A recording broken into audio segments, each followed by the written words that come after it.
इस वीडियो में हम लोग देखेंगे हिंदी व्याकरण के 70 अति महत्वपूर्ण प्रश्न को, जो कि परीक्षाओं में बार बार पूछे जाने वाले प्रश्न है। पिछले वीडियो में हम लोग 70 ऑब्जेक्टिव क्वेश्चन को देख लिए थे। अभी तक आप लोगों ने नहीं देखा है तो जाकर देख लीजिए। इस वीडियो को उसका पूरा डिटेल में है। चलिए क्वेश्चन नंबर 1 से शुरू करते हैं। अक्षरों के सही मेल को कहते हैं। इसका सही उत्तर हो जाएगा ऑप्शन बी, शब्द कहते हैं। चलिए इसका थोड़ा डिटेल में देख लेते हैं। भाषा, किताब की भाषा को भाषा कहते हैं। और ऑप्शन बी है शब्द, अक्षरों के सही मेल को शब्द कहते हैं। और ऑप्शन सी है देशज, जो शब्द देसी बोलचाल से आए हैं उन्हें देशज कहते हैं। और ऑप्शन डी है विदेशज, जो शब्द विदेशी भाषा से आए हैं उन्हें विदेशज कहते हैं। क्वेश्चन नंबर 2, शब्द के कितने भेद है? इसका सही उत्तर हो जाएगा ऑप्शन बी, 2। इसका डिटेल में हम लोग लिखेंगे कि शब्द के 2 भेद होते हैं, एक उत्पत्ति के आधार पर और एक रूपांतर के आधार पर। क्वेश्चन नंबर 3, उत्पत्ति के आधार पर शब्द के कितने भेद होते हैं? इसका सही उत्तर हो जाएगा ऑप्शन बी, 4। उत्पत्ति के आधार पर शब्द के 4 भेद होते हैं। नंबर 1 तत्सम, नंबर 2 तद्भव, और नंबर 3 देशज, और नंबर 4 विदेशज। क्वेश्चन नंबर 4, जो शब्द विदेशी भाषा से आए हैं उन्हें कहते हैं। इसका सही उत्तर हो जाएगा ऑप्शन बी, विदेशज। ऑप्शन ए में दिया गया है देशज, उसको भी देख लेते हैं कि जो शब्द देसी बोलचाल से आए हैं उन्हें देशज कहते हैं। और ऑप्शन बी में है विदेशज, तो जो शब्द विदेशी भाषा से आए हैं उन्हें विदेशज कहते हैं। और ऑप्शन सी में है तत्सम, तत्सम को भी देख लेते हैं कि संस्कृत के जो शब्द हिंदी में जो के त्यों लिखे जाते हैं उसे तत्सम कहते हैं। और ऑप्शन डी में था तद्भव, जो शब्द संस्कृत के बिगड़े हुए रूप है उन्हें तद्भव कहते हैं। क्वेश्चन नंबर 5, रूपांतर के आधार पर शब्द के कितने भेद होते हैं? इसका सही उत्तर हो जाएगा ऑप्शन बी, 2। रूपांतर के आधार पर शब्द के 2 भेद होते हैं, नंबर 1 विकारी और नंबर 2 अविकारी। क्वेश्चन नंबर 6, जिस शब्द का रूप बदलता है उसे कहते हैं। इसका सही उत्तर हो जाएगा ऑप्शन बी, विकारी। ऑप्शन ए में दिया गया है देशज, तो जो शब्द देसी बोलचाल से आए हैं उन्हें देशज कहते हैं। और ऑप्शन बी में है विकारी, जिस शब्दों का रूप बदलता है उसे विकारी कहते हैं। और ऑप्शन सी में है तत्सम, संस्कृत के जो शब्द हिंदी में जो के त्यों लिखे जाते हैं उसे तत्सम कहते हैं। और ऑप्शन डी में है तद्भव, जो शब्द संस्कृत के बिगड़े हुए रूप है उन्हें तद्भव कहते हैं। क्वेश्चन नंबर 7, जो शब्द देसी बोलचाल से आए हैं उन्हें कहते हैं। इसका सही उत्तर हो जाएगा ऑप्शन ए, देशज। चलिए इसका डिटेल में देख लेते हैं। ऑप्शन ए में है देशज, जो शब्द देसी बोलचाल से आए हैं उन्हें देशज कहते हैं। और जो शब्द विदेशी भाषा से आए हैं उन्हें विदेशज कहते हैं। और तत्सम, संस्कृत के जो शब्द हिंदी में ज्यों के त्यों लिखे जाते हैं उसे तत्सम कहते हैं। और जो शब्द संस्कृत के बिगड़े हुए रूप है उन्हें तद्भव कहते हैं। क्वेश्चन नंबर 8, जिन शब्दों का रूप नहीं बदलता है उसे कहते हैं। इसका सही उत्तर हो जाएगा ऑप्शन बी, अविकारी। ऑप्शन ए में दिया गया है देशज, जो शब्द देसी बोलचाल से आए हैं उन्हें देशज कहते हैं। और ऑप्शन बी में है अविकारी, जिस शब्दों का रूप नहीं बदलता है उसे अविकारी कहते हैं। और ऑप्शन सी में है तत्सम, संस्कृत के जो शब्द हिंदी में जो के त्यों लिखे जाते हैं और उसे तत्सम कहते हैं। और तद्भव, जो शब्द संस्कृत के बिगड़े हुए रूप है उन्हें तद्भव कहते हैं। क्वेश्चन नंबर 9, संस्कृत के जो शब्द हिंदी में जो के त्यों लिखे जाते हैं उन्हें कहते हैं। इसका सही उत्तर हो जाएगा ऑप्शन सी, तत्सम कहते हैं। इसका डिटेल में देखेंगे हम लोग। देशज, जो शब्द देसी बोलचाल से आए हैं उन्हें देशज कहते हैं। और ऑप्शन बी में था विदेशज, जो शब्द विदेशी भाषा से आए हैं उन्हें विदेशज कहते हैं। और ऑप्शन सी में था तत्सम, संस्कृत के जो शब्द हिंदी में जो के त्यों लिखे जाते हैं उन्हें तत्सम कहते हैं। और ऑप्शन डी, जो शब्द संस्कृत के बिगड़े हुए रूप है उन्हें तद्भव शब्द कहते हैं। क्वेश्चन नंबर 10, जो संस्कृत के बिगड़े हुए रूप है उन्हें कहते हैं तद्भव कहते हैं। इसका सही उत्तर हो जाएगा ऑप्शन डी। इसका डिटेल में देख लेते हैं। देशज, जो शब्द देसी बोलचाल से आए हैं उन्हें देशज कहते हैं। जो शब्द विदेशी भाषा से आए हैं उन्हें विदेशज कहते हैं। संस्कृत के जो शब्द हिंदी में ज्यों के त्यों लिखे जाते हैं उसे तत्सम कहते हैं। और ऑप्शन डी में है तद्भव, जो सब संस्कृत के बिगड़े हुए रूप है उन्हें तद्भव कहते हैं।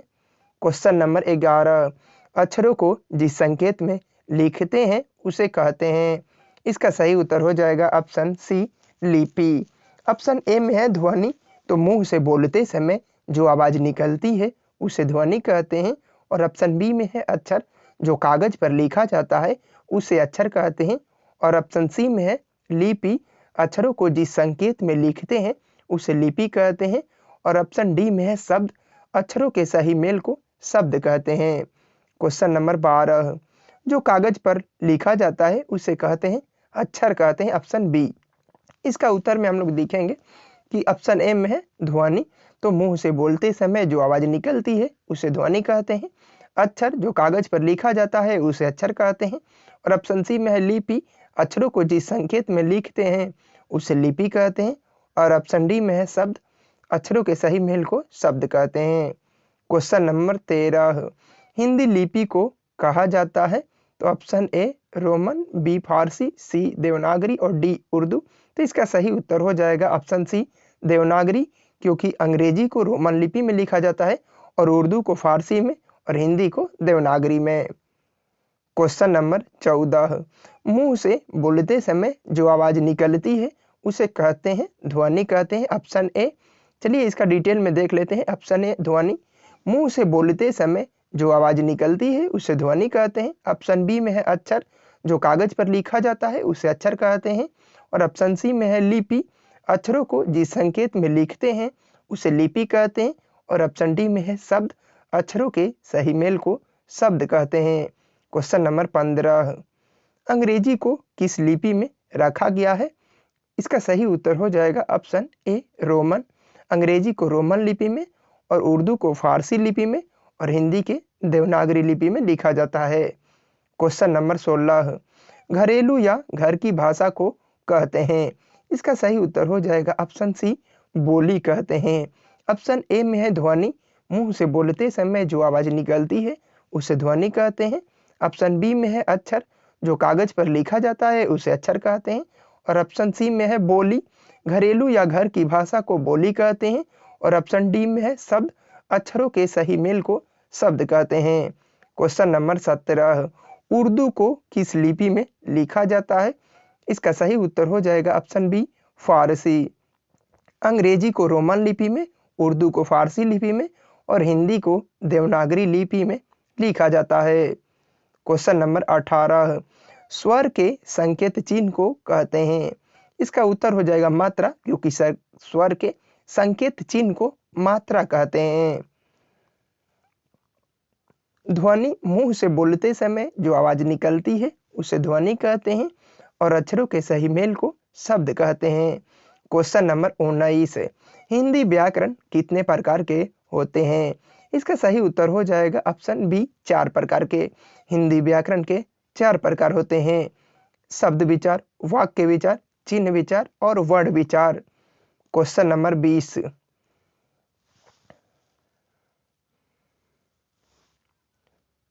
मुंह से बोलते समय आवाज मुंह के विभिन्न भागों के सहयोग से निकलती है उसे कहते हैं।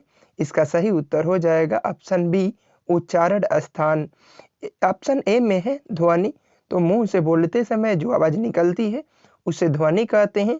और ऑप्शन बी में है उच्चारण स्थान, ध्वनि मुंह के विभिन्न भागों के सहयोग से निकलती है उसे उच्चारण स्थान कहते हैं। और ऑप्शन डी में है शब्द, अक्षरों के सही मेल को शब्द कहते हैं। क्वेश्चन नंबर 21, किताब की भाषा को कहते हैं। इसका सही उत्तर हो जाएगा ऑप्शन बी, भाषा। बोली, घरेलू या घर की भाषा को बोली कहते हैं। भाषा, किताब की भाषा को भाषा कहते हैं। और अक्षर, जो कागज पर लिखा जाता है उसे अक्षर कहते हैं। क्वेश्चन नंबर 22, भाषा कितने प्रकार के होती है? इसका सही उत्तर हो जाएगा ऑप्शन बी, 2 प्रकार के, एक मौखिक भाषा और एक लिखित भाषा। क्वेश्चन नंबर 23, स्वर्ण वर्ण की संख्या होती है। इसका सही उत्तर हो जाएगा 2। स्वर्ण वर्ण की संख्या 2 होती है, एक ह्रस्व स्वर और एक दीर्घ स्वर। क्वेश्चन नंबर 24, स्पर्श व्यंजन की संख्या होती है। इसका सही उत्तर हो जाएगा ऑप्शन सी, 25। क से लेकर म तक स्पर्श व्यंजन होता है।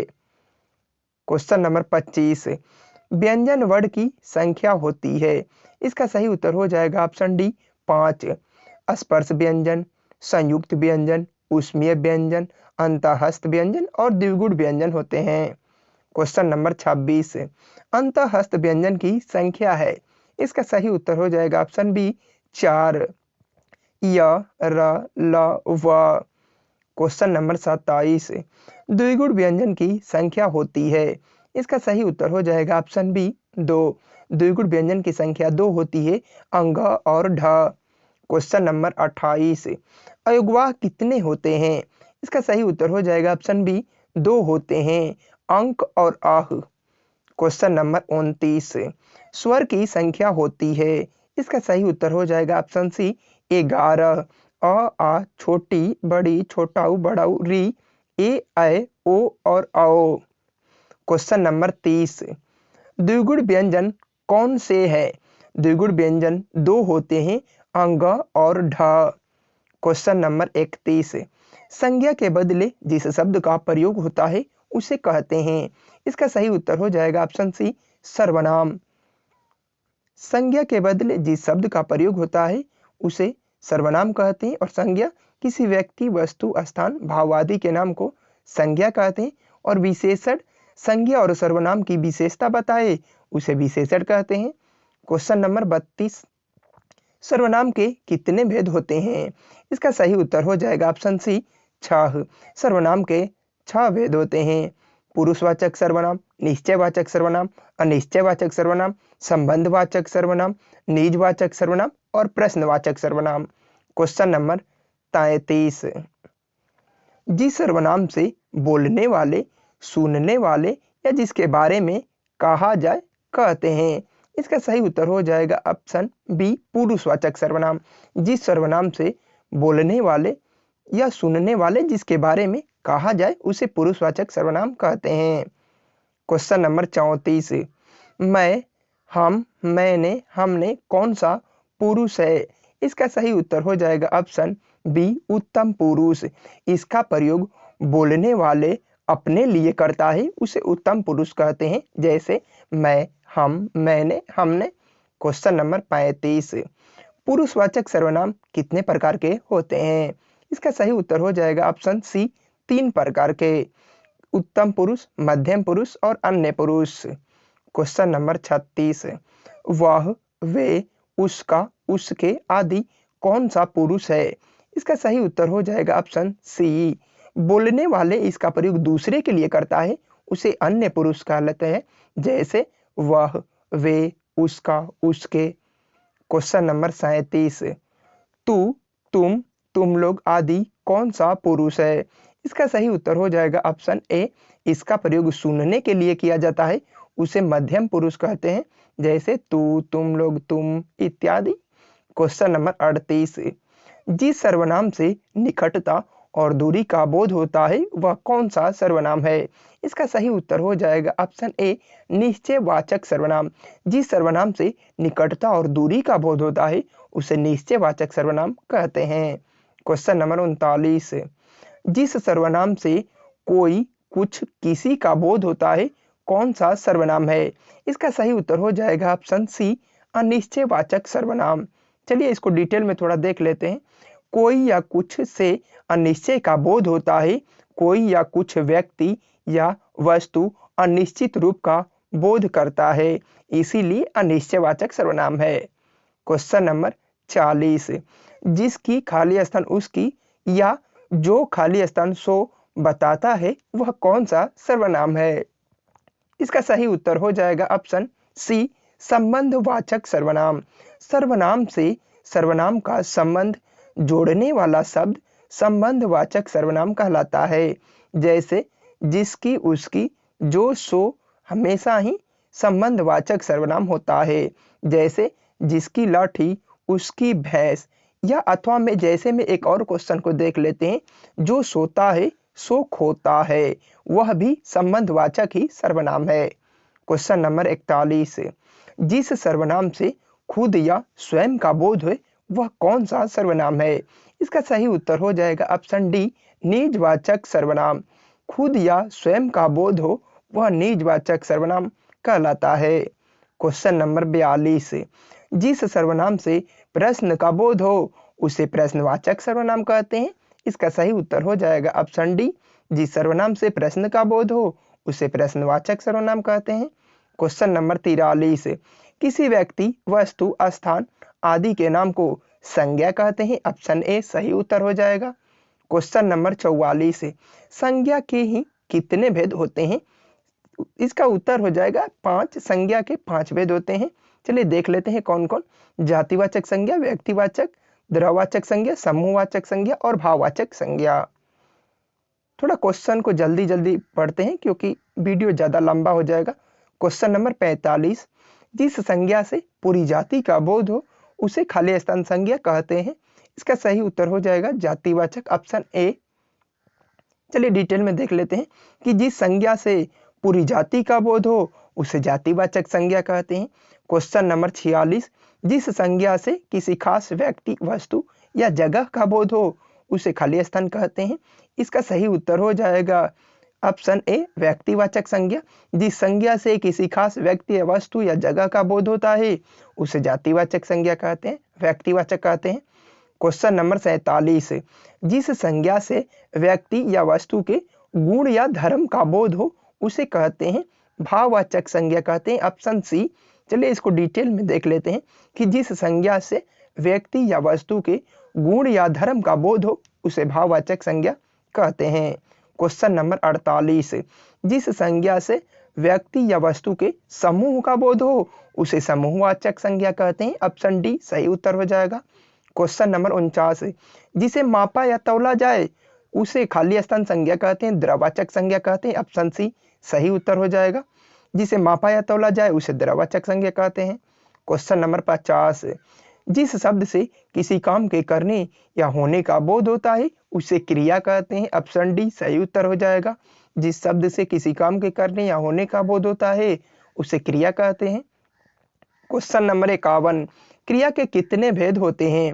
इसका उत्तर में हम लोग लिखेंगे कि क्रिया के 2 भेद होते हैं, एक मुख्य क्रिया और एक सहायक क्रिया।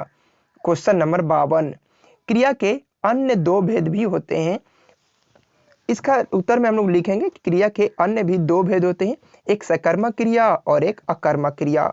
क्वेश्चन नंबर 53, खाना पीना, उठना बैठना, जगना कौन सी क्रिया है। इसका सही उत्तर हो जाएगा ऑप्शन ए, मुख्य क्रिया, क्योंकि खाना पीना, उठना बैठना, जगना, आना जाना, रोना इत्यादि को मुख्य क्रिया कहते हैं। क्वेश्चन नंबर 54, मुख्य क्रिया की सहायता से होने वाली क्रिया को सहायक क्रिया कहते हैं। इसका सही उत्तर हो जाएगा ऑप्शन बी। क्वेश्चन नंबर 55, क्रिया के जिस रूप से समय का बोध होता है उसे काल कहते हैं, टेंस कहते हैं। इसका सही उत्तर हो जाएगा option C. Question number 56, tense के कितने भेद होते हैं। इसका सही उत्तर हो जाएगा ऑप्शन डी, 3 भेद होते हैं, प्रेजेंट टेंस, पास्ट टेंस और फ्यूचर टेंस। क्वेश्चन नंबर 57, वर्तमान काल के कितने भेद होते हैं। इसका सही उत्तर हो जाएगा ऑप्शन बी, 4। वर्तमान काल के भी 4 और भूतकाल के भी 4 भेद होते हैं और भविष्य काल के भी 4 ही भेद होते हैं, present indefinite tense, present continuous और प्रेजेंट परफेक्ट टेंस और प्रेजेंट परफेक्ट कंटिन्यूअस टेंस। देखिए क्वेश्चन नंबर 58 भी वही है कि भूतकाल के कितने भेद होते हैं, तो भूतकाल के भी 4 भेद और भविष्य काल के कितने भेद होते हैं, इसके भी 4 ही भेद होते हैं। क्वेश्चन नंबर 60 को देखेंगे अब, कारक के कितने भेद होते हैं। इसका सही उत्तर हो जाएगा ऑप्शन ए, 8। चलिए देख लेते हैं कारक के 8 भेद कौन से होते हैं। कर्ता, कर्म, करण, संप्रदान, आपादान, संबंध, अधिकरण, संबोधन। क्वेश्चन नंबर 61, क्रिया की विशेषता बताने वाले को कहते हैं। इसका सही उत्तर हो जाएगा ऑप्शन सी, विशेषण। क्रिया की विशेषता बताने वाले को विशेषण कहते हैं। क्वेश्चन नंबर 62, विशेषण के कितने भेद होते हैं। इसका सही उत्तर हो जाएगा ऑप्शन बी, 4। विशेषण के 4 भेद होते हैं, संख्यावाचक विशेषण, गुणवाचक विशेषण, परिणामवाचक विशेषण और निजवाचक विशेषण। क्वेश्चन नंबर 63, अव्यय के कितने भेद होते हैं।